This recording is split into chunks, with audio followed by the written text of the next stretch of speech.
السلام عليكم ورحمة الله وبركاته. ازيكم يا حبايبي؟ عاملين ايه؟ تعالوا النهاردة برضو ندي معلومة كويسة للناس اللي هم عندهم القولون العصبي.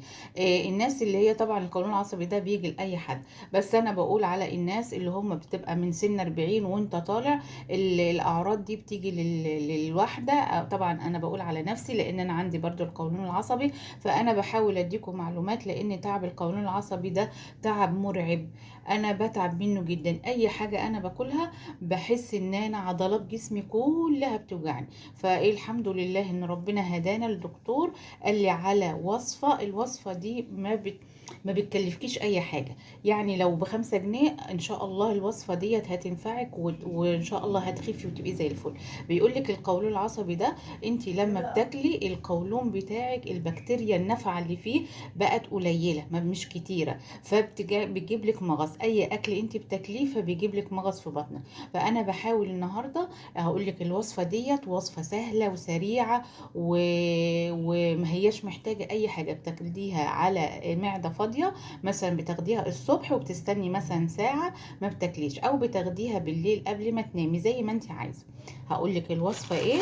اول حاجه عندنا معلقه سكر او نص معلقه سكر، بتحطيها كده. بتجيبي بقى ب5 جنيه خميرة، حاجة بسيطة خالص مش هتكلفك أي حاجة. الخميرة اللي هي البودرة ما تنفعش.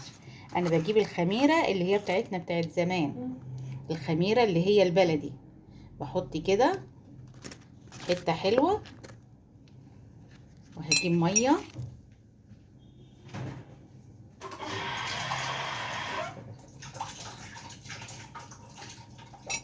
نص كوباية كده.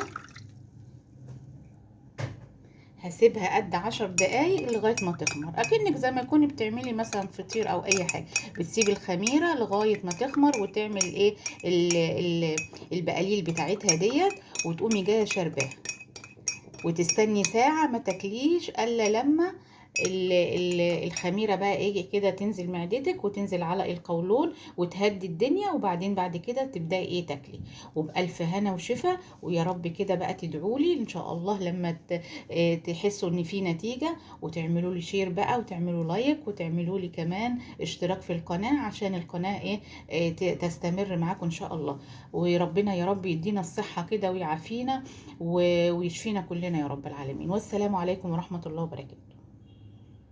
ده بدأت تخمر اهيت. انا بس رجعت الفيديو تاني عشان اقولك ان انت تاخديها لمدة 7 ايام ورا بعض، الصبح او بالليل زي ما انت عايزة.